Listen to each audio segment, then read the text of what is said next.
এখন আমরা আলিফের চিত্র সহ উচ্চারণ করব, ঠিক আছে? আলিফ কিভাবে উচ্চারণ হবে? আলিফের মাখরাজ কত নাম্বার? আলিফ হলো কিসের হরফ? মদ হবে না মাদ হবে? মদ হবে না মাদ হবে আরবিতে? সঠিক উচ্চারণ কোনটা, মদ না মাদ? মাদ।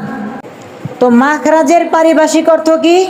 যেই স্থান থেকে আরবি 29টি হরফ মদ এবং গুন্না উচ্চারিত হয় বা বের হয়। তাহলে শুধু কি আরবি 29টা হরফ মাখরাজ থেকে বের হয়? মাদও বের হয়, উচ্চারণ হয়, এবং কি উচ্চারণ হয়? গুন্না উচ্চারণ হয়। আলিফের মাখরাজ কত নাম্বার পেয়েছি? 16 নাম্বার মাখরাজ পেয়েছি। এবং আলিফ উচ্চারণের সময় জিহ্বার আগা, জিহ্বার অগ্রভাগ এবং জিহ্বার মধ্যভাগ, শেষ ভাগ অর্থাৎ গোড়া যেটাকে বলে, উপরের তালু থেকে কি থাকবে? ফাঁকা থাকবে। কি থাকবে? ফাঁকা থাকবে। তো এই ফাঁকা অংশ দিয়ে কি বের হবে? কি উচ্চারণ হবে? সবাই জেনে বলেন কি উচ্চারণ হবে?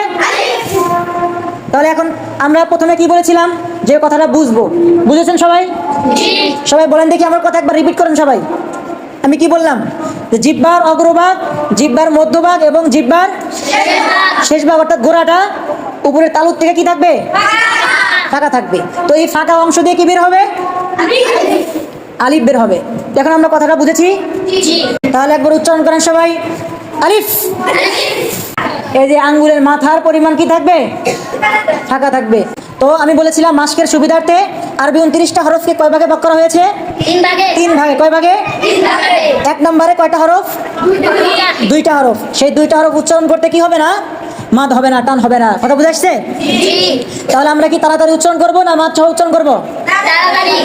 আলিফ, আলিফ, জোরে বলতে হবে, আলিফ, আলিফ, আলিফ। 3 বার আপনারা উচ্চারণ করেন, আয়না দেখে দেখে বলেন। এখন 10 বার উচ্চারণ করবেন আয়না দেখে দেখে। উচ্চারণ করেন।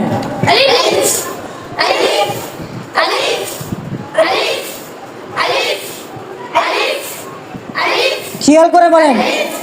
জবর জের দিয়ে যখন উচ্চারণ করবো হরকত দিয়ে, তখনও জিহ্বা এবং উপরের তালু এই দুইয়ের মাঝখানে কি থাকে?